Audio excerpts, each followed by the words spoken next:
नमस्कार. आज आपण चटपटीत चटकदार असं एक हिरवी मिरची आणि लिंबूचं लोणचं पाहणार आहोत. तर हे खूप जास्त प्रमाणात आपल्याला घालायचं नाही आहे, तर अगदी 10-15 दिवस आपल्याला पुरेल एवढंच आपल्याला ते घालायचं आहे.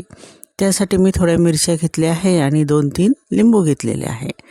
तर हिरव्या मिरच्याचे आपण असे थोडे तिरपे असे काप केलेले आहे की ज्यामुळे मसाला यामध्ये व्यवस्थित लागेल. आणि आपण लिंबाचे सुद्धा 8 फोडी एका लिंबाच्या करून घेतलेल्या आहे. त्यातल्या बिया आपण काढून घेतलेल्या आहे. आणि एक मोठा जो लिंबू होता तर त्याचा रस काढून मी त्यामध्ये घालून घेतलेला आहे आणि मीठ घालून कालवून आपण ते झाकून ठेवलेलं आहे. तर 1 दिवसासाठी आपण हे सगळं झाकून ठेवलेलं आहे. आणि यामध्ये आता आपण मसाल्याची तयारी करणार आहोत. तर हे पाहू शकता आपण की हिरव्या मिरचीचा जो रंग आहे तर तो सुद्धा बदललेला आहे आणि थोड्याफार प्रमाणात ती मुरलेली आहे. तर मसाल्यासाठी या ठिकाणी आपण 1 चमचा धणे, त्याचसोबत सूप, त्याच्यापेक्षा थोडी कमी असे जिरं आणि अगदी अर्धा चमचा मेथ्या घेतलेल्या आहेत आणि आपल्याला 1.5 चमचा ही मोहरी आपण या ठिकाणी घेतलेली आहे. आणि हे छान आपल्याला भाजून घ्यायचं आहे आणि मिक्सरमध्ये टाकून त्याचं जाडसर असे पावडर आपल्याला करून घ्यायची आहे.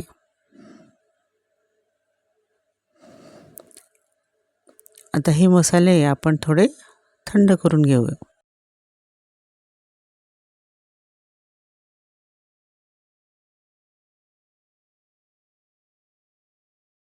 आणि त्याच पॅनमध्ये आपण आता मोहरीचं तेल हे गरम करून घेणार आहोत. मी या ठिकाणी अर्धी वाटी मोहरीचं तेल घेतलेलं आहे आणि आपल्याला ते छान असं कडकडीत असं गरम करून घ्यायचं आहे. अगदी वाफा आपण पाहू शकता निघत आहेत आणि त्यानंतर त्याला ते थंड करून घ्यायचं आहे. आणि त्यामध्ये आपल्याला जिरं आणि हिंग याची फोडणी करायची आहे.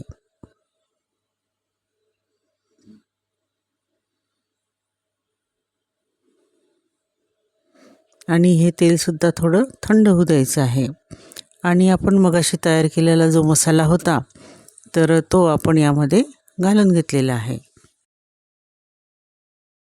आणि त्याचसोबत आपण थोडी कलोंजी, हळद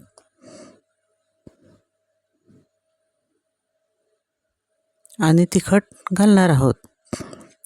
कारण आपली हिरवी मिरची ही थोडी फिक्की आहे, पोपटी रंगाची ती आहे, चवीला ती थोडी कमी तिखट आहे. तर त्यामुळे आपण या ठिकाणी तिखट घातलेला आहे आणि आपला मसालासुद्धा भरपूर आहे. आमच्या घरी थोडा मसाला हा भरपूर लागतो, त्यामुळे मी थोडा जास्त मसाला यामध्ये घातलेला आहे. आणि हे कालवून घेतल्यानंतर आता आपल्याला मसाला आणि हे सगळं आपण जे तिखट वगैरे टाकलेलं आहे त्या प्रमाणात पुन्हा आपल्याला मीठ घालून घ्यायचं आहे. आणि आपण जे तेल आता मगाशी आपण तापवलेलं तेल जे आहे तर मोहरीचं तेल ते आपण यामध्ये घालून याला छानपैकी कालवून घ्यायचं आहे.